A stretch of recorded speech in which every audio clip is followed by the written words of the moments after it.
Welcome to the Inside Out Money Podcast. Can't even recognize this place. Too many pieces of our past mistakes. Hi, I'm Maggie, and I believe real change starts from the inside out. So let's work together to improve our money and our lives from the inside out. We will explore all things money and our relationship with it. Join me each week with a rotating set of co-hosts, friends, and interviews. Let's jump in. It's time, we going round and round and round and round and round. Hey, Erica. Hi, Maggie. It's so good to see your smiling face. Your smiling face, too. Oh, yeah? Yeah. Wait, is this our first one-on-one post-braces? Yes. Yeah. Well, So as much one teeth. of the... I know, so many teeth. So many straight, expensive teeth, right? If only... okay, let's jump in. In case you're wondering where you are, welcome to the Inside Out Money Podcast. This is a personal finance podcast focused on redefining wealth from the inside out. Every week, I speak with a rotating set of co-hosts about a different financial topic, hopefully one that helps you improve your financial mindset and tactics. And today, we have co-host Erica, aka we've known each other since high school, and we are going to venture into the mysterious realm. I was trying to think of some mystery sound effects, Erica. The mysterious realm of the dark web, if you even really need to understand what it is, and most importantly, how to proactively protect your identity and your credit. I think this will be a very helpful episode for anybody that is living in 2024. Actually, it's 2025, so I'm going to go with, but if you're like going back in time and listening, whatever. Maybe it's more likely people would be listening to this in the future, right? Probably future. I think we haven't yet gotten to time travel, although people let's are trying. Talk about and let's talk about how the dark web works, because it can probably time travel. Okay, before we actually explain what the dark web is, Erica had a fun idea. Okay, my idea, I'll take credit for idea. it. My idea is that Maggie and I are going to share what we individually think the dark web is, because... You mean what we thought it was before we Googled it for this episode? Yes.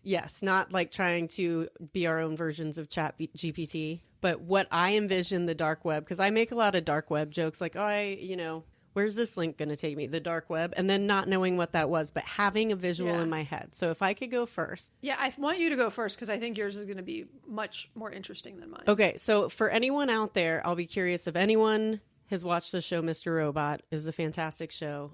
I imagine it to be like that. It was very dark web based, like futuristic, near apocalyptic type show about some hackers who brought down the banking system. And I imagine a guy in a room, obviously it's a dark room, sitting there, a whole bunch of monitors and screens, numbers going up and down, like in the background of the hit film The Net on the cover of that. I think it's The Net. Never actually saw it. Okay. And just like a whole bunch of things happening there with like people's identities, a whole bunch of, all those numbers might be social security numbers, credit card numbers. It's just a whole smashing of numbers together that's people's private information. So is that room, like the dark web's all in that one room with that guy? Yeah, but I think... Or is that guy looking at the dark web? I think he's like looking at it, although maybe we take it a step further. He's in the dark web. I think he's looking at the dark web. He's managing it. I think they're also He's probably... like the it's dark like, webmaster. He's the dark webmaster. Probably because I watch a lot of multiverse movies and Marvel with my kids, is that there's like a multiverse of dark web. So there's like a bunch of guys in rooms, dark rooms, numbers running all about. Okay. Flittering and floating about. Well, that's not what I pictured, but... Well, sorry, do you have more? No, I'm there? curious to hear That what was a you lot. think, because I just figured it would be exactly like that. Well, I mean, it was not exactly like that, but I mean, I haven't watched Mr. Robot, but it's like been on my list. I feel like I should watch it. The more early retired I get, the more I'm in the market for new television. So honestly, when you first said like we should first share what we thought it was before we like Googled it, I will say this a little bit like embarrassingly. as someone who actually worked in e-commerce for like 20 years professionally, people paid me to do stuff in e-commerce and like build websites and stuff. I didn't really even like put a lot of thought towards what it is. I just knew it was this like nefarious place where bad things happened, but I didn't like physically think about what it was or where it was located or how. I mean, I guess every now and then it crossed my mind like how I might access the dark web if I needed to, but like if I needed to like put out a hit on somebody or something. But like I never, my point is I never put a lot of thought towards exactly what it was. So you had a much more specific like mental picture of it than I did. Mine was like just an empty like white space of like, oh, never thought about it. Good question. Well, I feel like I win if we're having a competition here. I will say as like a side note, when I was Googling not what is the dark web, but is the dark web Mr. Robot? What was the answer to that? It just brought up Mr. Robot and then talked about the dark web. But I was trying to remember because when you're talking about e-commerce, there was a thing, a dark web trading or spying and selling commerce site called Silk Road. And I was reading and I was like, oh yeah, that was like a 2-year dark web. Yeah. The guy just got pardoned yesterday. I was just going to say the guy just got pardoned. I was like, that's the only reason I've I was like, why did I just read about Silk Road this morning? Yes. Yeah, it was crazy. I was reading about it yesterday and then the person who created it was pardoned. Shocker. Yeah. So there might be more. So this is even more appropriate that we are talking about this because who knows if another version, Silk Road 2.0 might come about and who knows what's going to be sold. I also would like to state that I have an irrational fear of getting my organs harvested while traveling anywhere. On the dark web? Well, I think they would be harvested in real life unless the dark web bro took me to that dark room and then started selling my organs. So but they'd be sold on the dark web. They'd be sold on the dark web. They'd be harvested in daylight, probably. Yeah. What's the opposite of the dark web? The light web. Okay, but listen, we're all over the place, but I will, just to further take us all over the place, I will say you intrigued me, so I did go specifically Google, is the dark web Mr. Robot? And I love the AI overviews on Google now, because they kind of summarize a bunch of, it's still in beta, but they summarize a bunch of search results and try to, it's not always accurate. Sometimes it's grossly inaccurate and sometimes it's good and you can thumbs up it or thumbs down it. But it says, no, the dark web is not the same as Mr. Robot. While Mr. Robot is a fictional TV show that features hacking and the dark web is a prominent theme, the dark web is a real hidden part of the internet. Okay, so let's tell you what the dark web actually is, yeah? Yeah. So the dark web is a hidden part of the internet that requires specific software like the Tor browser, which they talk about in Mr. Robot. You're familiar? Do they really? Yeah. I think that's so. Cool. So you clearly that's a great way to learn about the dark web. Yeah. Okay. So you need that specific browser to access it, and it's not indexed by traditional search engines, and it offers a high level of anonymity. So the idea is the dark web could have some legitimate uses, such as it provides platforms for journalists and whistleblowers. It is mostly known for illegal activities like selling stolen data, illicit goods. I mean, as Erica stated, not harvesting, but selling her organs potentially illegally on the black market. But I think what's just an interesting point to people is so you just said it's not indexed by traditional search engines. That is actually one of the many things I worked in over the many years in e-commerce. And so just to explain to people what that means you can't go on Google and search for things that are on the dark web. You have to have a very specific piece of software. And I guess I had not heard of that Tor browser, but there's other pieces of software like Hyphanet, I2P or 12P, and Riffle are some of the more popular networks, but they actually allow you to be able to access it. And so again, it's not something where you could just go, search, as my kids say, search something up on Google and get access to things that are on it. You have to have, I would say, in layman's terms, you have to have some very specific and experienced coding knowledge to be able to access it. And so just to further go into it, it's basically what we know of as the World Wide Web, but it exists on these dark nets that use the internet but require specific software and configurations and even sometimes authorizations to access it. And I'm really, we're not going to go too deep in this, but I'm curious what sort of, authorization you need to access it, but separate topic. But these private computer networks can actually communicate and conduct business anonymously without having to divulge any sort of identifying information like an IP address or a user's location or anything. So, of course, having something like that is provides so much anonymity and a little bit more difficult to access is unfortunately going to attract a lot of like nefarious behavior. Yep. And users of the dark web refer to the regular web as ClearNet. Oh, really? Yeah, so we can look like we are in the know by start calling it the ClearNet. Oh. Tell your kids to look something up on the ClearNet. With all that being said, you're probably wondering, what does the dark web have to do with us? Well, unfortunately, it is a marketplace for stolen personal information and organs, such as social security You're numbers, just mixing in credit card I don't know if that's details, as common. and more. That might have been the Silk Road days. Let's hope not. Yeah, But specifically, and jokes aside, Yeah. it's a marketplace for stolen personal information such as social security numbers, credit card details, and more. And this means that even if you don't visit the dark web, your information could still be at risk if it falls into the wrong hands, and you may not know it until it's too late.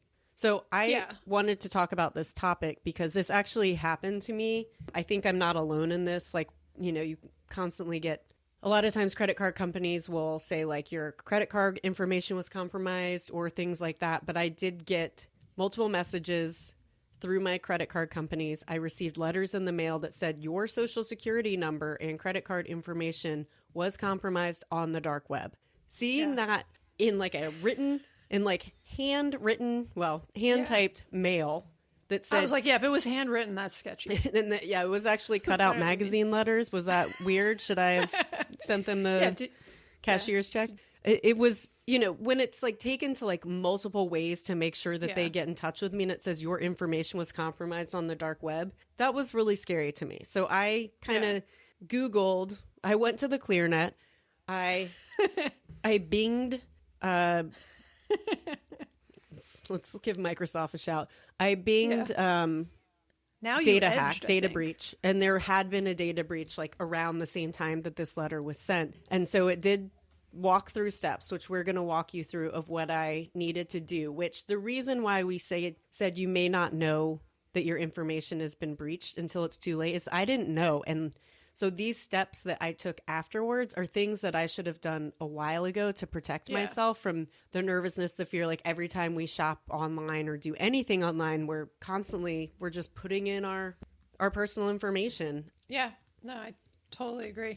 Yeah, Erica, I don't know if you remember, but my identity was stolen in like 2009, 2010, and racked up like 40 grand worth of like a line of credit against my house. I owe you 40 grand. Wasn't you. I actually found out who it was. I didn't know them, but I found out like where it was traced to, just through where they sent some of the credit cards to. It is very scary. And to your point, it's not just scary. It can be incredibly expensive. It can like change the financial trajectory you're on. It can take years to unravel something. I got really lucky with mine that I happened to know someone that vouched for me and more quickly sped up the investigation, because they assume a lot of like identity theft, they assume is actually the person doing it and then claiming identity theft. The first person, it's sort of like when someone's murdered, they like look at the first suspect is the spouse, or I don't know, bad example. But when I call to put a complaint in, the first thing they do is they investigate and assume that I actually did it and are trying to prove that it truly wasn't me. And so that can take a very long time to actually prove in many cases. But the good news is that like everything we're talking about what the dark web actually is like, you don't really need to understand what the dark web is. You just need to understand what you need to proactively do to protect your identity and credit. And we're about to run through like a handful of things that you need to do that are not difficult. Some of them are going to feel more difficult than others, but like all of these are doable and most of them are free. Okay. The first one, and one of the most important ones, is to use strong passwords. Before I explain this, Erica, let me ask you a question. Do you use unique passwords for all of your different accounts? Mostly. Okay. And are they like convoluted and like... There are a lot of numbers, but they're easy that I will remember, but no one will know the numbers in my head. It's like Mr. Robot through my head in the form of my password. It's like my birthday. It's just Maggie's birthday. Yeah. Okay. But then are you you write them down in a little notebook? Where you got those puppies stored? Do you really want to know? Yeah, I want to know. I have them in a phone contact called Kenny Loggins for logins. Oh my God. Can I please leave this in? That is awesome. You're going to need to change the name, okay? Erica, that is really funny and just says so much about you. And ill-advised. and ill-advised. And I literally had in my examples, like, okay, so let me talk about passwords for a minute. I know it's annoying. I know it's a hassle, and I'm going to give you a solution to make it easier in a minute. But you need to create unique and complex passwords and store them in a secure place. A secure place does not include a contact in your phone called Kenny Logins or anything else. It does not include a notepad file on your phone. It does not include a piece of paper on your phone. It does not include a document on your desktop called passwords. It does not include, like 20 pieces of, Post-its sticking on top of your laptop and all that. You need it. It is super risky and super bad. It is very difficult to hack a long, complex password. Like there's all these stats about if it's like over this many characters, it's so much harder for anything to hack it. And if it's truly a unique, like random computer generated password, it's really hard to hack. If it's like spellable words like I love Maggie and then my birthday, or I love Greg or something like that, it's really easy to hack stuff like that. And when you use the same password repeatedly, that's much easier for people to take advantage of things. So I have used this piece of software that's called 1Password, like the number 1 and then password. They are not like a sponsor of the show or anything, because we don't have any sponsors in case you are new here. But I pay $60 a year for a family account, and Greg and I both have our own accounts through it, and our kids could do them also. They don't yet, but it is an incredibly worthwhile investment. And I don't always like paying for things, but it is like very much worth the cost. It will generate long, secure passwords. You can also make your own password, but it will help you generate, and it'll let you set if, ones that require like an uppercase letter, a asterisk, there's different rules that passwords have to have for certain sites. But the best part is they have an awesome iPhone app and many other types of phone apps. They have browser extensions, and they automatically fill in your passwords on different sites. And there's a lot of built-in functionality into some of the browsers now that do this also. But what I love about 1Password is a few things. It's browser agnostic, it's phone agnostic. I can use it anywhere, and I happen to have it set up for ease of use on my phone and on my computer, but I can log in from anywhere and get to any of my passwords. And it's got like really nice features where like if I die, I have like next of kin or different family members identified that can have access to all of my passwords. And there's a very specific, secure way that they can access all of my passwords. And it's just, there's a lot of other tools like this. I just happen to know and love 1Password, but it is one of the best secure ways to set your passwords. Okay, I'll check it out. I'm intrigued. And I love it. I'm not saying Kenny Loggins doesn't get the job done, but what you don't want, like you're talking about like getting your credit card number. We'll get into a minute. I'm not real concerned about somebody getting my credit card number. It's like the least of my concerns because credit card companies offer a ton of protection. I'm worried about someone logging into my bank account and like emptying it, right? Like that's the sort of crap that happens from like the dark web and having bad passwords and all these other things, which will take us to the next one, which is always enable two-factor authentication. This I do. This is beyond Kenny Loggins and any sort of yacht rock that anyone may associate with the man. But this I know it's an annoying extra step, but it's an extra step to protect our assets, and I'm okay with that. I think it's become one of those things that just becomes muscle memory of like, okay, now we need the two-factor authentication. Yeah, I think I said authentication, by the way. You said it properly. I know. I was like, did I say it wrong? I threw in I combined authentify. That's all right. Which isn't even a word, is it? No, but the other day I said Friday Day and combined Friday and Saturday. Is that Friday and Saturday? Yeah, Friday Day. Nice combo of days. Yeah. Yeah. So, we're both doing well with wording these days. Yeah, wording. Yeah. So two-factor authentication is very important. There is a Google two-factor authentication app that you can use. And for me, it's kind of nice because it gets a lot of my work two-factor links as well as personal. So like bank, and for whatever reason, I have to use it to log into my travel site for work, which is weird. But it's nice because it just links through everything that's under my account. And I think what are other two-factor? There's a Microsoft one. There's Google. Google's free. That's probably the easiest. And I had to start using it for work instead of Microsoft Authenticator. So it does both. But for some things, like with Microsoft logins, I have to use the Microsoft Authenticator, which is on my... So yeah, Erica, you mentioning the Google Authenticator app, which I was just excited I said Authenticator, right? You mentioning that app reminds me, there's actually multiple different ways that two-factor authentication can be set up.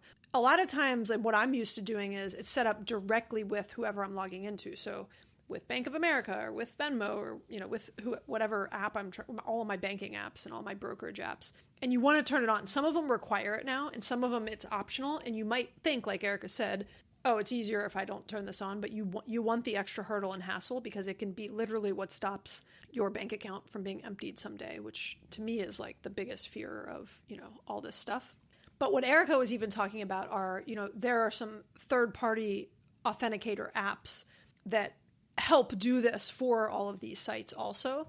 And so I'm less familiar with those, but those are also, when it's from a, trusted service like Google, that is also a service that could be very interesting to use and help add an additional layer of security also. Yeah. So I think the takeaway from this is that anytime you are asked, do you want to use two-factor authentication? And is it 2FMA? Is that like the shorthand for it? 2FA. 2FA. So if you see something asking for 2FA, that's multi-factor authentication, and you want that. It seems, like we said, it seems very annoying. It seems overly cumbersome. It's really not. It's there to protect you. It's worth taking the extra 5 seconds to get that code texted to you, to get it emailed to you. It usually just pops up already for you. It's very worth it. Okay, so let's shift to credit cards for a minute. And before we talk about one of the most important and easiest things you can do, I just want to make a quick reference to credit cards versus debit cards. In general, if you have a choice between using a credit card and a debit card, I would use a credit card 100% of the time that I can, because credit cards offer a higher level of protection if something goes wrong. And so I'll give an example. I'm not really worried about my American Express number getting out. Like that message you got about if your credit card number's in the dark web. Like, yeah, it's annoying. I got to cancel my card, read whatever. And we'll talk about things you can do to protect that from happening. But I'm less worried about it because American Express, Chase, Capital One, all the big credit card companies, they have a very smooth process for identifying a fraudulent charge. That is quick and easy to fix versus like identity theft is not quick and easy to fix. And we'll talk about that and what you should do for that in a minute. But so in general, when you use a debit card, the money is gone. It's out of your account. It's gone, right? It is a lot harder to fix that and to get that money back than it is when you put something on a credit card. American Express hasn't even charged you yet. They have so many different customer service and technical things that can help to find, and they can see like, oh, that thing was charged from halfway across the country and I'm sitting in Atlanta right now. And often they flag it before they even allow it to be charged. But my point is, I just in general using credit cards versus debit card for most purchases is much safer way to protect yourself if any of your information was ever compromised. But on the credit card front, one of the number one things you want to do to protect your identity from being stolen is to freeze, also known as lock your credit. And this is what, like, you probably did after you got that letter, Erica. Had you done it before that? No, I'd never done it, and I immediately did it, and it did the nice thing with the letter from my pen pal at whichever banking, whatever, whoever sent that to me. Mr. Robot, well, you can take credit for this. When Mr. Robot sent me the data breach notice, it said to freeze your credit with all 3 major credit bureaus. And so that was a little intimidating. I felt like I was on the clock to get it done very quickly. But I went through each one, created a free account. And the notable word there is it's free to do this. I created a free account and froze my credit through all three credit bureaus. And the interesting part about that is while I was doing that, I had a call at work with someone who works in the what I call the numbers and stuff department. It's like all the financial stuff. He was like, oh yeah, I never unfreeze my credit unless I have to. He's like, I keep it frozen all the time, which I was like, why is this not a thing that people know about? And then when many people do. Well, most people do, but well, I'm not saying all people. I was just saying many people. But this is why we want to share this. I didn't agree. know that this was the thing to do. That this is what the cool kids were doing. Sorry, Erica. I should say probably more people don't, if I had to guess. Well, that's right? what I'm saying. It's like this is not the stuff they teach you in schools to protect your credit. Yeah. No, I agree. But I did have to thaw it, which I thought was a very cute term for the banking industry. They literally use that term. I know when we were leasing the new car, I had to thaw my credit for a week to just make sure everything went through for that, and then you can set up the date you want to thaw it until, and then it goes back to being frozen, which is really convenient and still a free thing to do. So let me just like take a step back and explain this to everyone, because that might have been like over some people's heads if they didn't know about this. So like Erica said, this is free. You need to go to the Equifax website, the Experian website, and the TransUnion website and create a free account. And I will tell you, when you're on all three of those websites, you got to really pay attention. And I'll put a link in the show notes to where there's step-by-step guides for how to do this. But you got to pay attention because all three of those services also offer paid credit monitoring, which we'll talk about in a moment. But you don't need that. That's not what we're talking about. There is a free version of an account, and then you can freeze your credit, and there's a specific page you can go to for it. But do not get confused and then end up signing up for something that's paid. That is not what we're recommending. But those sites will, through the process, at times try to divert you over to those products because they're making money off of those products. So I just want to remind you, it's free and you need to pay attention. And in under an hour, you could go lock your credit on all three, create an account and lock your credit on all three of those.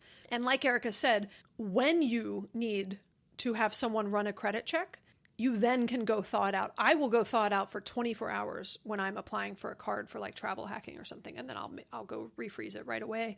Or I'll set a date. You can either manually go remove the thaw and refreeze it, or you can set a date, like Erica said, and just say, hey, I'm like, shopping for a car and I just want to take it off for a week or something. But you want to keep it frozen all the time otherwise. You only want to thaw it when you need to. And yes, it's a little bit of a hassle to go and thaw it. Again, takes less than an hour. Now, if I've thawed mine enough that I could do it in 10 minutes, I can thaw all three. And thaw is a funny word, by the way. But it is one of the most important things you can do to protect your identity and your credit. And I also love it because like I'll be in like the Target checkout line or somewhere and they're like, oh, do you want to apply for a card today? I'm like, oh no, sorry, my credit's frozen. I wouldn't, you'd get rejected. If you try to like apply on the spot somewhere, you will get rejected. That's probably a good thing because you don't want to like impulse open lines of credit anyways. And again, you literally could get rejected from someone right then. And then you could say, oh, I forgot. Let's say you were doing something you needed to do, like buy a car. You get rejected, they'd say like, oh, it won't tell them that you have bad credit. It will tell them that there's a lock on your credit. So they'll tell you, hey, I need you to unlock your credit. And then you immediately just call and it's unlocked within like minutes. So it's not like it's something that takes days to, wait for. It's a very quick and easy thing. Okay. Do you remember who's the finance guy in Atlanta? Clark Howard? Yeah. I used to have a little crush on him when I was in college and high school. Not a physical crush, like a numbers crush. Like he's like your inspiration behind what you're doing now, maybe? And you need to have him on the show? I kind of have like a random connection to him. Maybe I could get him on the show. Well, all right. Well, get me on too if you do. Do you remember that Clark Howard used to say if you're trying to get out of credit card debt, you should physically freeze your credit card? Oh, yeah. Put them in like a bag of water and freeze them. Do you remember that? Yeah, I forgot about that. Yeah. That's so one that's method. Not the same thing, although that is a thing.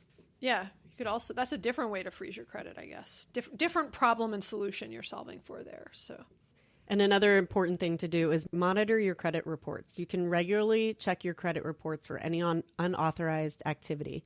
I will admit I rarely monitor my credit report because my credit is frozen. But I agree it's still a good thing to do. And you can do it for free once a year or even more often these days. Yeah, I'll also say since I froze my credit, I get notices through the different credit bureaus that there's been not necessarily activity, but like if I started using a different credit card more than another one, I'll get notices that there's been activity. And so I log in, I see what that is. So it keeps me current, honest, aware of what's going on myself. So to Maggie's point that if you're monitoring but you've already frozen your credit, I think you will be in the know if something's going on. You shouldn't have to worry too much. And that's the really nice thing about freezing it. It just takes the headache, the nervousness, the anxiety away from like whatever could be going on the dark web with your info.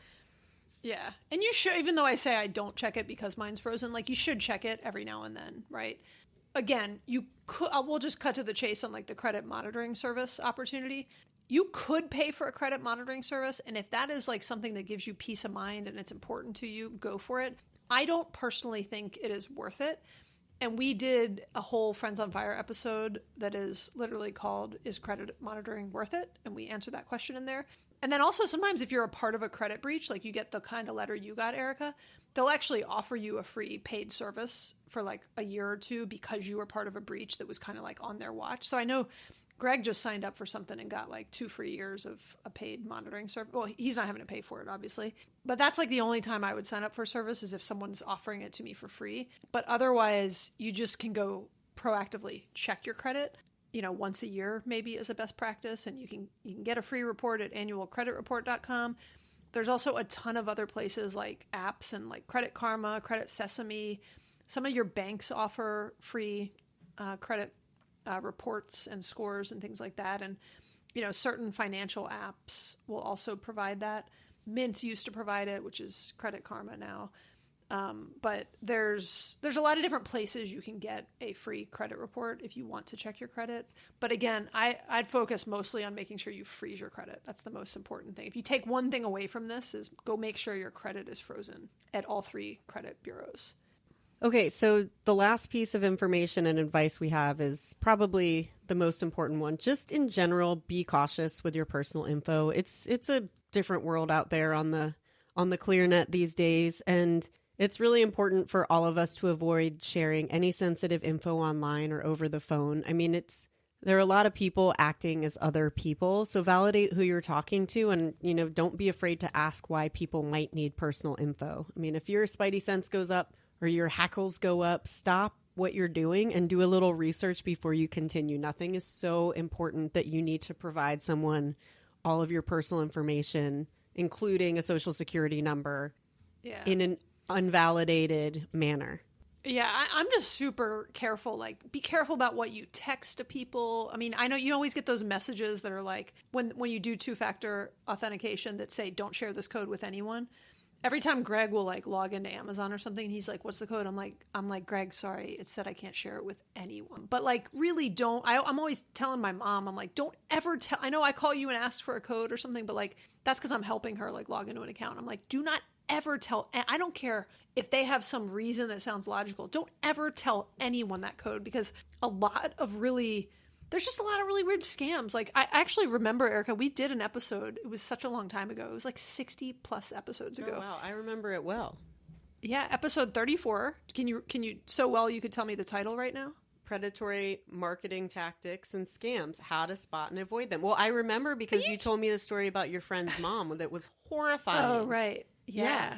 I was going to say you're cheating because I just pasted it in the show notes, but that was impressive. No, I knew it. I knew it before you did that. Yeah, that story. And then also like, I remember like trying to sell a car on Facebook, and like tons of people will say like, oh, because they have your phone number. So as soon as they're like texting with you, they're asking for your phone number to text directly. And then they're like, which I don't even give them. And then they're saying, oh, I sent a code to you. Can you send it to me? Which might sound like a valid. And I'm like, no. Well, no, because they're like trying to log in, like take over your phone number, which they can then, if someone is able to access your phone number, they are then able to access all sorts of things with 2-factor authentication. So, I mean, you never want to give that 6-digit code to anyone over the phone. Even if you're like dealing with a customer service rep and they act like there's some reason, that's likely not a legit customer service rep that would be asking for something like that. So I just always there's many times where, I teach my kids, like, assume the best in people. These are situations where like assume the worst in people. Like, I always kind of in a polite way assume something is a scam when I answer my phone, or when and I always tell my mom. I'm always telling my mom these stories about different scams, and I'm like, Mom, don't ever, if you ever get a phone call that sounds like my voice asking for money, like call me back directly. Like call me and ask me some crazy story from when I was a kid, or like but just don't. Like, there's so many scams, and some of them are basic and easy to spot, and some of them are pretty clever. I mean, as complicated as technology is getting in all the good ways, it's getting more dangerous in all the bad ways. And that's something that we have to balance and figure out ourselves and use our common sense for. And yeah, look out for each other around, because it is scary. And, sometimes it's more than just a code asking for your Netflix login. It's something deeper than that, like your personal information, which for me, for how much I love TV, my Netflix login is my personal information. Yes. And I mean, look, on that example too, I'd say be cautious about who you share even like a login with, right? Like sharing your I'm not getting into like the ethics of any of this stuff, but like you might, a lot of people like share their Netflix login with someone or a TV login. Don't ever share your Apple ID with even your best friend. And it's not a matter of your best friend doing something bad to you. It's a matter of your best friend accidentally doing something stupid, like, you know, logging into it on some free Wi-Fi network that's been hacked or something, right? And so, you know, there's just a lot of things where I take an extra sense of caution. So even if, I'll give you an example, and like, there's all sorts of different points of view on stuff like this, but if I'm sitting in the airport and I need to do some like banking stuff, I do it over my personal hotspot and not the free Wi-Fi in the airport, which is very easily hackable. And my hotspot is much more difficult to hack. And so I just, you know, it's like a free thing. It doesn't cost me any more to just use my own hotspot. And I'm not worried about it if I'm just like browsing the news or reading something. But if I'm logging into bank accounts, I'm just a little bit more cautious about like where I am and what Wi-Fi I'm accessing it from. So I think, look, we could do every single future Inside Out Money episode could be on something that is related to trying to, you know, protect ourselves in this ever evolving and fascinating world we live in, Erica.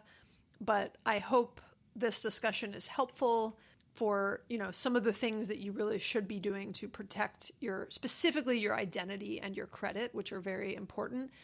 And like I said, you know, a fraudulent credit card charge is pretty easy to fix. It's annoying, but it's easy to fix. You can cancel a card, get a new one. A stolen identity where someone's opened up a fake credit card tied to your social security number and they have access to it and they've racked up a $20,000 bill, that is much harder to fix. And you really want to avoid ever getting into a situation where that could happen. And again, we'll like say it for the 10th time, freeze your credit. And there's a, you know, very low likelihood that anyone can steal your credit. Yep. Okay. You know what we didn't talk about, which we're not going to have time to get into, and I'm going to take this out, but is like kids. Because I know there's stuff about like, should you freeze your kids? Oh, yeah. I was actually going to say that I read that people, like with kids in daycare where they haven't used their socials yet, people will find like unused socials. And yeah, maybe we do a whole separate one. We can do something, tie it in. And look, the one thing we knowingly have not addressed in this episode is how to do all this stuff for your kids. And we just don't have, quite honestly, the full knowledge and time to get into it right now. But it is definitely a topic we can consider for a future episode. And as my kids are getting older, I'm starting to think about it myself. So, okay. Well, great discussion, Erica. And back to Mr. Robot and the dark web. I was trying to think how we bring this full circle. Yeah, I mean, in addition to listening to this show, go watch Mr. Robot. It's an awesome show. I mean, it's a little dated, but it actually isn't dated. It feels even more realistic right now. And we know your time is limited and valuable, and so we appreciate you spending some of it with us. Yeah, and you're going to delete Kenny Loggins, right? Yeah. Okay, yeah, or maybe will. just rename it. Yeah. Or, you know, a different someone else with the last name Loggins. I hope people have gotten the Kenny Loggins reference, like sounds like log in. Maybe you know someone who has a name that sounds like password. I hope you guys have enjoyed this episode. If you have, feel free to leave us a written review on Apple Podcasts or Spotify. We still have this goal to get to 200 reviews by our 100th episode, and we're like very close to that. So we would really appreciate your help, specifically on the Apple Podcast app. And we really appreciate it. And if you want to share this episode with a friend or family member to encourage ongoing discussions about money, it's always helpful. And this is a particularly good one to share with somebody because I can't think of anyone who doesn't need to make sure that they are, you know, protecting their identity. And yeah. If you have thoughts or questions, we'd love to hear from you. And you can leave a voicemail or text us at 404-981-3370 or hit us up on Instagram. Thanks, Maggie. Thanks for this topic today. Yeah, thanks, Erica. Bye. Bye. We're going round and round.